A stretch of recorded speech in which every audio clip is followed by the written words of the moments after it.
সবাইকে স্বাগত জানাচ্ছি বিডিভিউজের সাপ্তাহিক আয়োজন অ্যারাউন্ড দ্য ওয়ার্ল্ডে। আপনাদের সাথে আছি আমি সুস্মিতা দাস। টানা যুদ্ধের কারণে ঘুম হারাম হয়ে গেছে ইসরায়েলের নাগরিকদের। তারা নিদ্রাহীনতা, অবসাদ, হতাশা সহ বিভিন্ন সংকটের মুখোমুখি হচ্ছেন। অর্ধেকের বেশি ইসরায়েলি নাগরিক এসব অসুস্থতায় ভুগছেন। 2023 সাল থেকে শুরু হওয়া যুদ্ধের কারণে তারা এসব সমস্যার মুখোমুখি হচ্ছে। মাক্কাবি হেলথ কেয়ার সার্ভিসেস নামের এক প্রতিষ্ঠানের নতুন জরিপে জানা গেছে এসব যুদ্ধ সংঘাত ইসরায়েলিদের শারীরিক ও মানসিক সুস্থতার উপর চরম নেতিবাচক প্রভাব ফেলেছে। গত 13 জুন ইরানের বিরুদ্ধে শুরু হওয়া ইসরায়েলের 12 দিনের রাইজিং লায়ন যুদ্ধ শেষ হওয়ার 1 মাস পর 1000-এরও বেশি রোগীর ওপর জরিপ চালায় সংগঠনটি। বিস্তারিত আহমেদ বাইজিদের প্রতিবেদনে।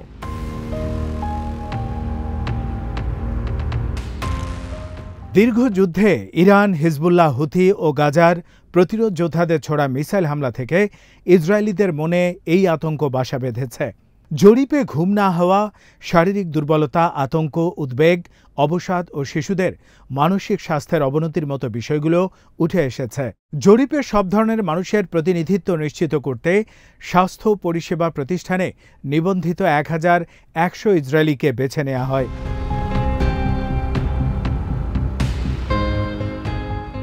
জরিপে অংশগ্রহণকারীদের 50% জানান তারা প্রয়োজন মতো ঘুমাতে পারছেন না। গত ফেব্রুয়ারিতে সংখ্যাটি ছিল 33%। সপ্তাহে অন্তত 2 রাত অনিদ্রায় ভোগেন 50%।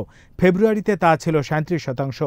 অংশগ্রহণকারীদের মধ্যে 16% জানান তারা ভয়ঙ্কর অবসাদে ভুগছেন। প্রতিদিন কাজকর্ম সঠিকভাবে পালনের জন্য যতটুকু শারীরিক মানসিক শক্তি দরকার তা পাচ্ছেন না 50% মানুষ। ইরান যুদ্ধের পর দৈনিক কাজের রুটিনে ফিরতে 24%-এর অনেক কষ্ট হয়েছে। মাঝারি মানের কষ্ট হয়েছে 31%-এর।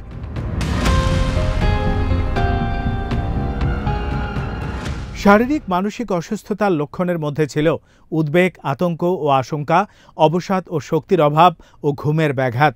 ধূমপায়ীদের মধ্যে 63% বলেছেন যুদ্ধ চলাকালে তাদের মধ্যে ধূমপানের প্রবণতা বেড়েছে। জরিপে অংশ নেওয়াদের মধ্যে 30% জানিয়েছেন তারা মানসিক সুস্থতার জন্য চিকিৎসকের শরণাপন্ন হয়েছেন।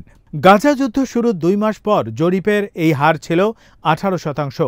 নিরাশা, দুঃখ ও দৈনন্দিন জীবনে আগ্রহ হারিয়ে ফেলার মতো অনুভূতির মুখোমুখি হয়েছে 20%। জরিপে অংশ নেয়া 25% বাবা মা বলছেন তারা শিশুদের আচার ব্যবহারে নেতিবাচক পরিবর্তন দেখছেন। আগের তুলনায় তাদের মেজাজ এখন আরও বেশি খিটখিটে। শিশুদের মধ্যে ধৈর্য কম থাকা, নিজেদের গুটিয়ে ফেলা ও অকারণে রূঢ় ব্যবহার দেখতে পেয়েছেন অভিভাবকরা।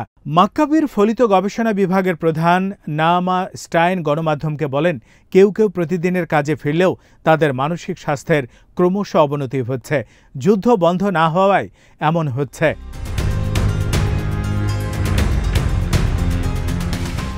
গাজা উপত্যকা দখলের সিদ্ধান্তে অটল থাকলেও সেনাবাহিনীর কাছ থেকে বিরোধিতার মুখোমুখি হচ্ছেন ইসরায়েলের প্রধানমন্ত্রী বেঞ্জামিন নেতানিয়াহু।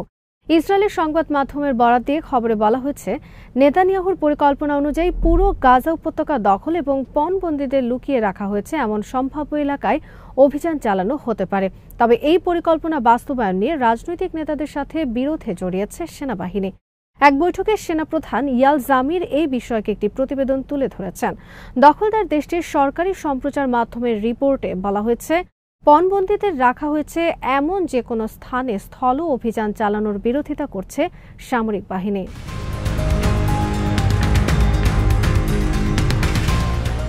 ইসরায়েলি সংবাদ মাধ্যম ওয়াল্লার খবরে বলা হয়েছে, সেনাপ্রধান ওই বৈঠকে নেতানিয়াহুকে সতর্ক করে দিয়ে বলেন, এইসব এলাকায় অভিযান চালাতে গেলে একটি বড় ফাঁদে পড়ার ঝুঁকি রয়েছে। আল জাজিরা জানিয়েছে, এসব নিয়ে এক পর্যায়ে নেতানিয়াহুর সাথে বিতর্কে জড়ান সেনাপ্রধান। নেতানিয়াহু কেন সেনাপ্রধানের বিরুদ্ধে মিডিয়ায় সংবাদ ফাঁস করে দিচ্ছে বা তার ছেলে কেন সেনাপ্রধানের বিরুদ্ধে কলাম লিখছে সেই প্রশ্ন করেন ইয়ার জামির।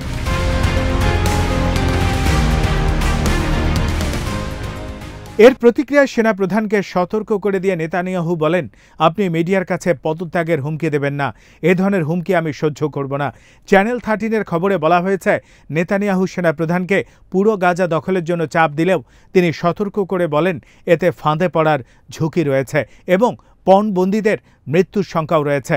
সেনাবাহিনীর আপত্তি সত্ত্বেও নেতানিয়াহু গাজা সিটিতে সেনা পাঠানোর বিষয়ে নিজের সিদ্ধান্তের পক্ষে বারবার সাফাই দেন। তিনি ইসরায়েলি সাংবাদিকদের বলেন, আমি এই সিদ্ধান্ত নিয়েছি আইডিএফের ঊর্ধ্বতন কর্মকর্তাদের মতের বিপরীতে গিয়ে। আমরা একটি দেশ যার একটি সেনাবাহিনী আছে, সেনাবাহিনীর একটি দেশ নেই।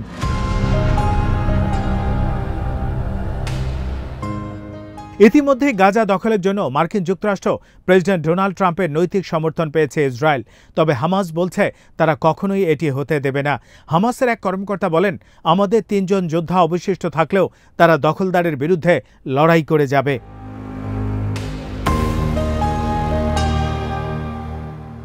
ইউক্রেন যুদ্ধ ও বাণিজ্য শুল্ক নিয়ে ক্রমশই দূরত্ব বাড়ছে ভারত ও যুক্তরাষ্ট্রের মধ্যে।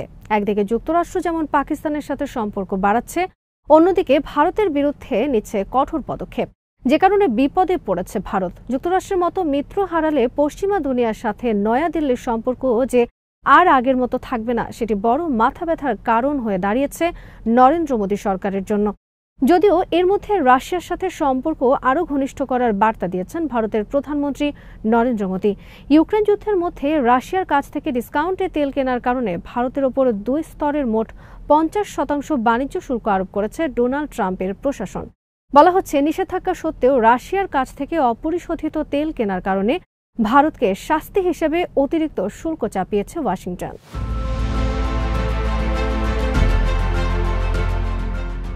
অন্যদিকে ভারতের চিরবৈরী প্রতিবেশী পাকিস্তানি পণ্যে শুল্ক ধরা হয়েছে মাত্র 19%, যেটাকে নিজেদের জন্য বিরাট কূটনৈতিক বিজয় হিসেবে দেখছেন পাকিস্তানের কর্মকর্তারা। ডোনাল্ড ট্রাম্প নিজেই পাকিস্তানের সাথে বাণিজ্য চুক্তির ঘোষণা দিয়েছেন। তিনি বলেছেন, পাকিস্তানের ভূগর্ভ তেল উত্তোলনে সহায়তা করবে যুক্তরাষ্ট্র।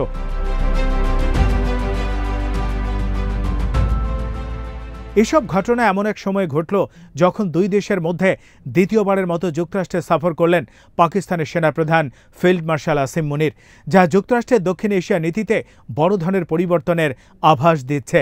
এর আগে যখন আসিম মুনিরকে হোয়াইট হাউসে ট্রাম্প মধ্যাহ্নভোজের দাওয়াত করেছিলেন, কূটনৈতিক চ্যানেলে তার প্রতিবাদ করেছিল ভারত। নয়াদিল্লি মনে করে এর ফলে ওয়াশিংটনের সাথে তাদের দ্বিপক্ষীয় সম্পর্ক ক্ষতিগ্রস্ত হবে, কারণ তার কিছুদিন আগেই 2 দেশ 3 দিনের প্রাণঘাতী যুদ্ধে পরস্পরের বিরুদ্ধে লড়াই করেছে। অথচ একটা সময় ডোনাল্ড ট্রাম্প ও নরেন্দ্র মোদী পরস্পরকে বন্ধু বলে পরিচয় দিতেন, একসাথে সমাবেশও করেছেন 2 নেতা। যদিও ট্রাম্প দ্বিতীয়বার ক্ষমতায় আসার পর ভারতের সাথে ওয়াশিংটনের সম্পর্ক ক্রমশ খারাপ হচ্ছে।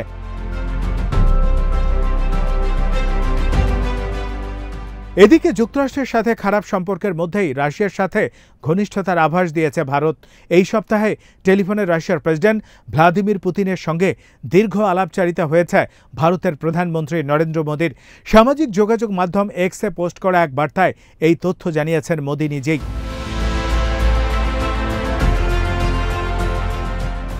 পুতিনকে বন্ধু সম্বোধন করে এক এক্স বার্তায় মোদী বলেন, আমার বন্ধু প্রেসিডেন্ট ভ্লাদিমির পুতিনের সঙ্গে খুবই ভালো এবং বিস্তৃত আলাপ হয়েছে।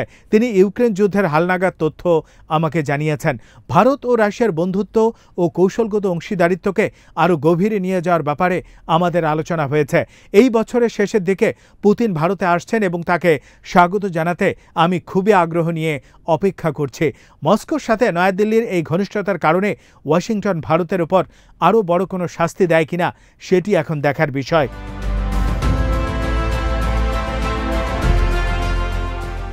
ভারতকে সিন্ধু নদের পানি বন্টন চুক্তির উপর স্থগিতাদেশ তুলে নেওয়ার নির্দেশ দিয়েছে নেদারল্যান্ডসের হেগ শহরভিত্তিক পার্মানেন্ট কোর্ট অব আরবিট্রেশন বা আন্তর্জাতিক সালিশ আদালত। পাকিস্তানের দায়ের কথা অভিযোগের ভিত্তিতে অগাস্টের 8 তারিখে এই রায় দেয় আদালত। আদালত বলেছে, চুক্তির মূল নথির সঙ্গে সামঞ্জস্যপূর্ণ নয় এমন কোনো স্থাপনা, যেমন জলবিদ্যুৎ কেন্দ্রের জন্য বাঁধ, সিন্ধু নদ কিংবা সিন্ধুর সঙ্গে সম্পর্কিত কোনো নদ নদীতে স্থাপন করা যাবে না। গত এপ্রিল মাসে ভারত অধিকৃত কাশ্মীরে পর্যটকদের উপর হামলার ঘটনায় পাকিস্তানকে দায়ী করে সিন্ধু নদের পানি বন্টন চুক্তি স্থগিত নয়াদিল্লি। এর ফলে পাকিস্তানের 3 নদী সিন্ধু, চেনাব এবং ঝিলামের পানি প্রবাহ ব্যাপকভাবে হ্রাস পায় এবং গুরুতর ঝুঁকির মুখে পড়ে দেশটির কৃষি উৎপাদন। ভারত সিন্ধু পানি বন্টন চুক্তি স্থগিত করার পর আন্তর্জাতিক সালিশ আদালতে মামলা করে পাকিস্তান। কয়েক মাস পর সেই মামলার রায় দিয়েছে আদালত। রায় বলা হয়, সিন্ধু পানি বন্টন চুক্তির মূল শর্ত হল সিন্ধু অববাহিকার পশ্চিমাঞ্চলীয় 3 নদী যেগুলো পাকিস্তানের ভূখণ্ডে পড়েছে সেগুলোতে পানির প্রবাহ বাধা মুক্ত রাখবে ভারত। আদালত ভারতকে চুক্তির মূল শর্তে ফিরে যাওয়ার আহ্বান জানাচ্ছে।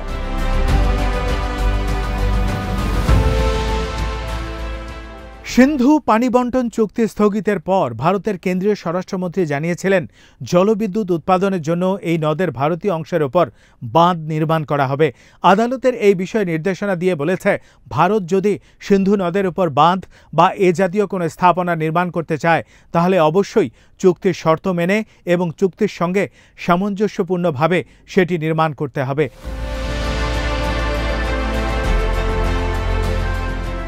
ভারতের উজান থেকে পাকিস্তানের সিন্ধু অববাহিকায় প্রবাহিত নদীগুলোর পানি ব্যবহার নিয়ে পারমাণবিক শক্তিধর প্রতিবেশী দেশ দুটির মধ্যে দীর্ঘদিনের বিরোধ রয়েছে। সিন্ধু পানি চুক্তি অনুসরণ করেই এসব নদীর পানি ব্যবহার করা হয়। 1960 সালের সেপ্টেম্বর মাসে বিশ্বব্যাংকের মধ্যস্থতায় এই চুক্তি হয় এবং ভারত ও পাকিস্তান তাতে স্বাক্ষর করে।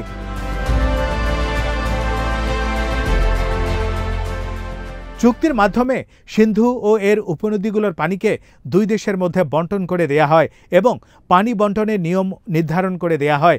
সিন্ধু অববাহিকার পূর্বাঞ্চলীয় 3টি নদী ইরাবতী, বিপাশা ও শতদ্রুর পানি ব্যবহার করার অনুমতি দেয়া হয় ভারতকে, আর পাকিস্তানকে পশ্চিমাঞ্চলের 3টি নদী সিন্ধু, ঝিলাম ও চেনাবের অধিকাংশ পানি ব্যবহারের অনুমতি দেয়া হয়। চুক্তিটি কোনো দেশ একতরফাভাবে স্থগিত বা বাতিল করার বিধান নেই, বরং এতে সুস্পষ্ট বিরোধ নিষ্পত্তির ব্যবস্থা রয়েছে।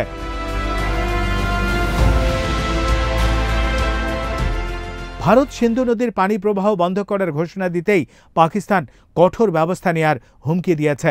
পাকিস্তানের সেনাপ্রধান ফিল্ড মার্শাল আসিম মুনির বলেছেন, সিন্ধু নদে বাঁধ তৈরি করা হলে মিসাইল হামলা করে সেই বাঁধ ভাঙা হবে।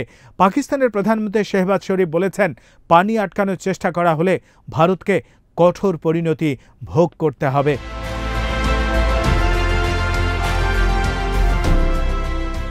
আজ এখানেই শেষ করছি।